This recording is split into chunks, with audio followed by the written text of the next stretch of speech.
चाणक्य कहते हैं कि पत्नी का आज्ञाकारिणी और पतिव्रता होना आवश्यक है। यह भी आवश्यक है कि मित्र समझदार हो, नौकर आज्ञाकारी होना चाहिए, जिसे स्वामी के प्रति श्रद्धा के साथ साथ उसका हित करने की इच्छा भी हो। यह भी आवश्यक है कि व्यक्ति को अपना घर सांप आदि दृष्ट व विषैले जीवों से मुक्त रखने का प्रयत्न करना चाहिए, तभी मनुष्य इस संसार में रहकर पूर्णतया जीवन का सुख भोग सकता है। यदि उसे दृष्ट स्त्री, नीच मित्र, सामने से बोलने वाले सेवक से वास्ता पड़ता है और उसे ऐसे घर में रहना पड़ता है जहाँ सांप आदि विषैले जीवों के रहने की संभावना हो, तो या तो वह किसी भी समय मौत का शिकार हो जाएगा, अथवा यदि जीवित रहेगा तो उसे हर समय भयभीत ही रहना पड़ेगा।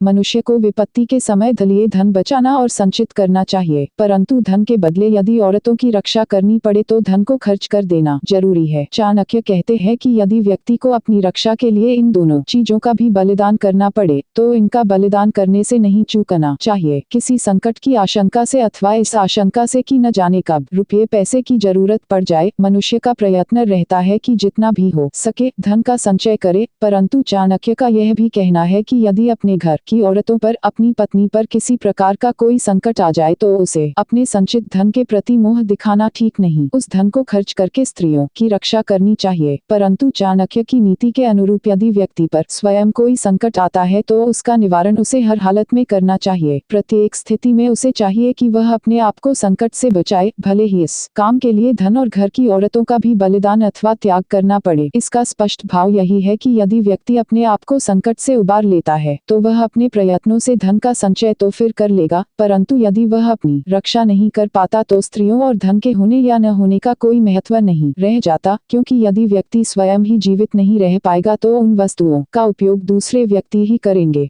धन के महत्व को कम नहीं करते, क्योंकि उससे व्यक्ति अनेक 10 संकटों से छुटकारा पाता है, परंतु उनका यह कहना है कि किसी भी परिवार की भली स्त्रियों का महत्व धन से भी कई गुना अधिक होता है। हर तरह से उनकी रक्षा के लिए प्रयत्न करना आवश्यक है। उनकी रक्षा के लिए किए गए धन का व्यय व्यर्थ नहीं जाता, क्योंकि उनकी मान मर्यादा की रक्षा में व्यक्ति की मान मर्यादा की रक्षा होती है। साथ ही चाणक्य का यह भी मानना है कि व्यक्ति का अपना महत्व सब चीजों से अधिक है, अर्थात उसे सब चीजों का त्याग करके भी अपनी रक्षा करनी चाहिए। यदि वह अपनी रक्षा नहीं कर पाता तो घर की स्त्रियां और धन उसके शत्रुओं के उपयोग के काम आएंगे। भारतीय इतिहास में हमें इस प्रकार के अनेक उदाहरण देखने को मिलते हैं, भले ही वहां उनका उपयोग दूसरे रूप में हुआ है। राजपूत स्त्रियों ने जब यह अनुभव किया कि राज्य और राजा की रक्षा करना तथा उसे बचा पाना असंभव हो गया है तो उन्होंने अनेक बार जौहर व्रत इसीलिए किए।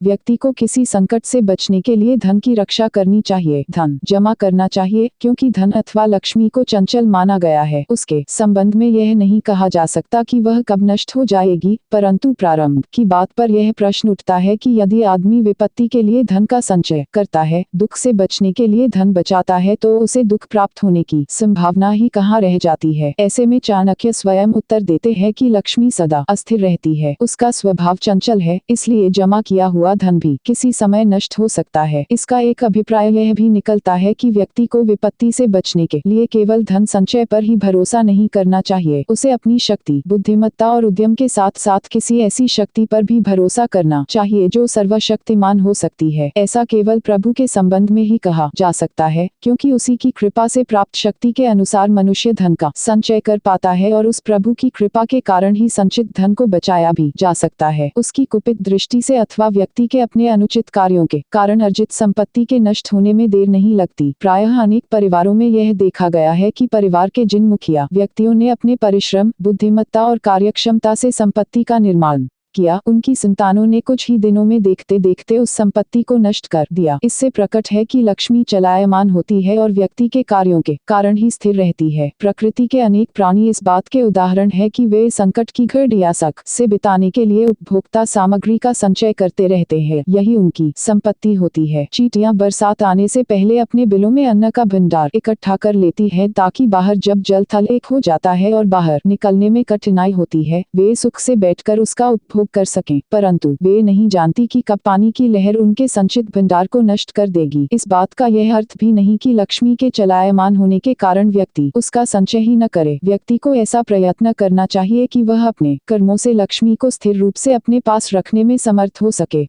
जिस देश में व्यक्ति को सम्मान नहीं मिलता और आजीविका के साधन भी सुलभ न हो, जहां उसके परिवार के लोग और मित्र आदि भी न हो, उस देश में रहना उचित नहीं। इसके साथ ही चाणक्य ने यह महत्वपूर्ण बात भी कही है कि यदि ऐसे देश में विद्या प्राप्ति के साधन भी न हो तो उस देश में मनुष्य को कभी नहीं रहना चाहिए, वहां कभी वास नहीं करना चाहिए। यह तो बहुत ही सामान्य समझ की बात है कि प्रत्येक व्यक्ति चाहता है कि मानव के रूप में उसे सम्मान प्राप्त हो, और नहीं तो वह जो कुछ भी कामकाज करता है उसे दृष्टि में रखते हुए उसके अनुरूप उसका आदर किया जाए। यह एक बहुत सामान्य इच्छा है। प्रत्येक व्यक्ति के मन में ऐसी इच्छा समय समय पर बलवती भी हो उठती है। यदि उसका किसी देश अथवा स्थान पर सम्मान न होगा तो वह वहां रहना उचित नहीं समझेगा। मनुष्य के लिए किसी न किसी प्रकार की आजीविका का होना बहुत आवश्यक है। मनुष्य अपनी आजीविका की खोज में सुंदर देशों की यात्रा करता है, परंतु यदि उसे वहां कोई काम धंधा नहीं मिलता अथवा उसकी रोजी रोटी का प्रबंध नहीं होता तो वह वहां क्यों रहेगा। यह भी सब जानते हैं कि मनुष्य एक सामाजिक प्राणी है। वह समाज में रहना, बैठना, उठना और उससे संबंध स्थापित करना चाहता है। वह कभी अकेला नहीं रहता। यह कहा जाता है कि योगी और साधु लोग भी झुंडों में निवास करते हैं, तो एक सामान्य सा सांसारिक प्राणी ऐसे स्थान पर कैसे रह सकता है जहां न उसका कोई मित्र हो और न कोई भाई बंधु। मनुष्य केवल रोटी के लिए ही नहीं जीता। मनुष्य और पशु में एक अंतर यह भी है कि वह सोचता है, उसमें विचार करने की शक्ति है, वह वस्तुओं के भले बुरे गुणों की परख में लगा रहता है। इसके लिए उसका विद्वान होना अथवा ज्ञान प्राप्ति के लिए संलग्न रहना आवश्यक है। जिस देश में इनमें से कोई भी बात प्राप्त न हो, कोई भी सुविधा न हो, तो भला मनुष्य ऐसे स्थान पर क्यों रहेगा। यदि इस बात को अत्यंत साधारण परिप्रेक्ष्य में रखकर देखा जाए तो कोई पशु भी ऐसे स्थान पर नहीं रहेगा जहां उसे न कुछ खाने को मिले, न उसके साथ कोई प्यार दुलार करने वाला हो। आदमी के समान पशुओं में भी इकट्ठे मिलकर रहने की प्रवृत्ति होती है। यदि वहां उसकी जाति अथवा नस्ल के प्राणी नहीं मिलेंगे तो वह भी एक दिन अपने आप विनाश को प्राप्त हो जाएगा। इसलिए मानव के संदर्भ में चाणक्य ने जो बातें कही है उनके अनुरूप बुद्धिमान व्यक्ति को ऐसे देश में कभी निवास नहीं करना चाहिए जहां उसे न सम्मान प्राप्त हो, न आजीविका का साधन हो और न बंधु बांधव हो और न ही विद्या प्राप्ति का ही कोई प्रबंध हो। ऐसे देश में रहने से क्या लाभ।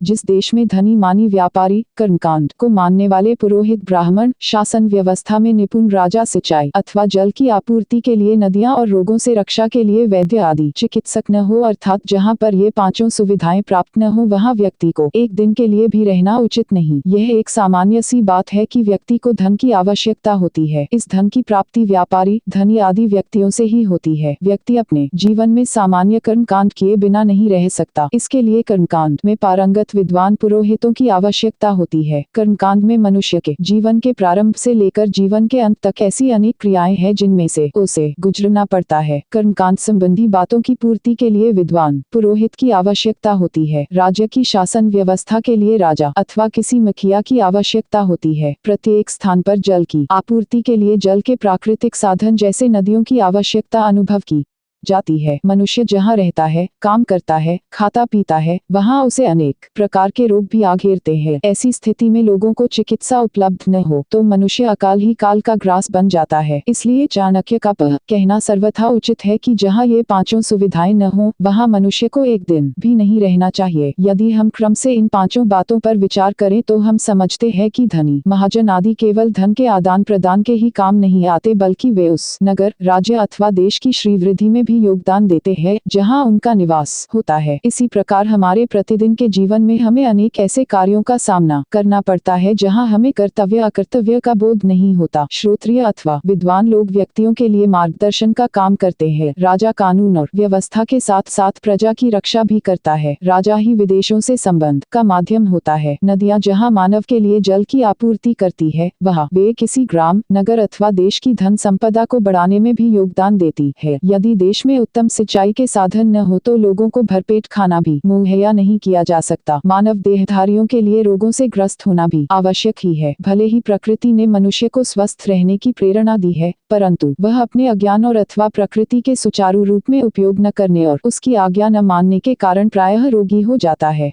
रोग से बचाने के लिए ही नहीं, वरन स्वस्थ रहने के नियमों की जानकारी के लिए भी स्वास्थ्य विज्ञान में प्रवीण व्यक्तियों की आवश्यकता होती है। आचार्य चाणक्य का यह कहना बिल्कुल सही है कि जहां पर ये पांचों चीजें उपलब्ध न हो, वहां मनुष्य को एक दिन भी नहीं रहना चाहिए। हो सकता है कि उसे असमय ही मृत्यु का वरण करना पड़े। चाणक्य ने कुछ अन्य ऐसी बातों का भी वर्णन किया है कि यदि वे किसी स्थान पर प्राप्त न हो तो मनुष्य वह स्थान भी अपने निवास के लिए नहीं चुनना चाहिए। मनुष्य को ऐसे स्थान पर नहीं रहना चाहिए जहां लोगों का लोक और परलोक के प्रति अथवा ईश्वर की विद्यमानता में कोई भरोसा न हो, उन्हें किसी प्रकार के कर्म में लज्जा अथवा भय न हो, जहाँ के लोग चतुर न हो, उनमें त्याग करने की भावना न हो। 14 चाणक्य का कहना है कि जहाँ ये पांचों बातें न हो वहाँ आदमी को रहने के लिए नहीं सोचना चाहिए। इसका भावार्थ यही है कि मनुष्य को उसी स्थान पर रहना चाहिए या उसी स्थान पर रहने की योजना बनानी चाहिए जहां लोगों में ईश्वर, लोक और परलोक में आस्था हो, जहां सामाजिक आदर की भावना न हो, जिन्हें किसी भी प्रकार के काम करने में संकोच और लज्जा न हो, वहां भी बुद्धिमान व्यक्ति को नहीं रहना चाहिए। चाणक्य ने इन बातों के साथ साथ इस बात पर भी जोर दिया है कि वहां रहने वाले लोग निरे मूर्ख न हो, उनमें चातुर्य बुद्धि हो, एक दूसरे के लिए त्याग की भावना हो, नम्रता के गुण हो, उसी स्थान पर रहना चाहिए और जहाँ ये बातें न हो उस स्थान पर रहने की सोचना मूर्खता है।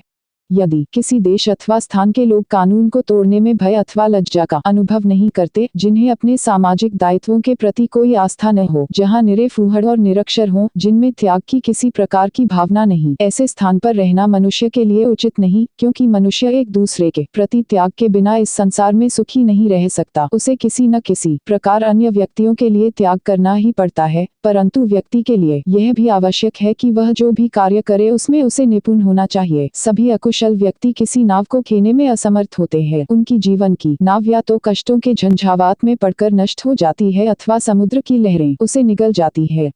चाणक्य ने बताया है कि समय आने पर संबंधित व्यक्तियों का किस प्रकार परीक्षण हो सकता है, समय पड़ने पर कौन आपका किस प्रकार साथ देता है और सौंपे गए काम को किस प्रकार पूर्ण करता है, इसकी जांच उसके कार्यों से होती है। जिस समय आप अपने सेवक को कोई कार्य पूरा करने का उत्तरदायित्व देते हैं, तो वह किस प्रकार उस कार्य की पूर्ति करता है अथवा अपने उत्तरदायित्व में कोताही नहीं करता, तो इससे उस सेवक की योग्यता का पता लगने के साथ साथ इस बात का आभास भी होता है कि उसका आपके प्रति कितना दायित्व है। इसी प्रकार संबंधियों के स्वभाव की जांच उस समय होती है जब वे किसी बुरी लत में पड़ जाते हैं। बुरे व्यसनों में शराब, जुआ आदि अनेक कर्म है, उनसे व्यक्ति की स्वाभाविक वृत्तियां मुखर होकर प्रकट होने लगती है। इसी प्रकार इस बात का भी पता चल जाता है कि उस बुरी आदत से छुटकारा दिलाने में कौन सा परिजन व मित्र सहायक होता है अथवा उसके दूर करने के लिए चेष्टा करता है। कुछ ऐसे मित्र भी होते हैं जो उन बुरी प्रवृत्तियों को अपने समर्थन द्वारा किसी व्यक्ति के नाश का कारण भी बन सकते हैं। इसी प्रकार मित्र की पहचान उस समय हो सकती है जब किसी व्यक्ति पर कोई संकट अथवा आपत्ति आती है। अनेक भाषाओं में इस संबंध में कुछ कहावतें भी प्रसिद्ध है, जिनका अर्थ यही है कि वास्तव में मित्र वही है जो किसी के संकट काल में काम आता है अथवा उसके साथ मिलकर संकट को बांटने का प्रयत्न करता है। इसी प्रकार चाणक्य ने पत्नी के संबंध में भी कहा है कि संकट की घड़ियों में अपने पति का साथ देकर ही वह पतिव्रता कहला सकती है। यदि स्त्री किसी के धनवान होने तक ही उसके सुख में सम्मिलित रहती है और उस पर दुखों के पहाड़ टूटने पर उससे मुख मोड़ लेती है, तो उसे पतिव्रता नहीं कहा जा सकता। पति पत्नी एक दूसरे के प्रति आदर सम्मान की वास्तविक भावना उसी समय तक प्रकट कर सकते हैं जब वे सुख के दिनों के समय के समान ही दुख में भी एक दूसरे का साथ दें।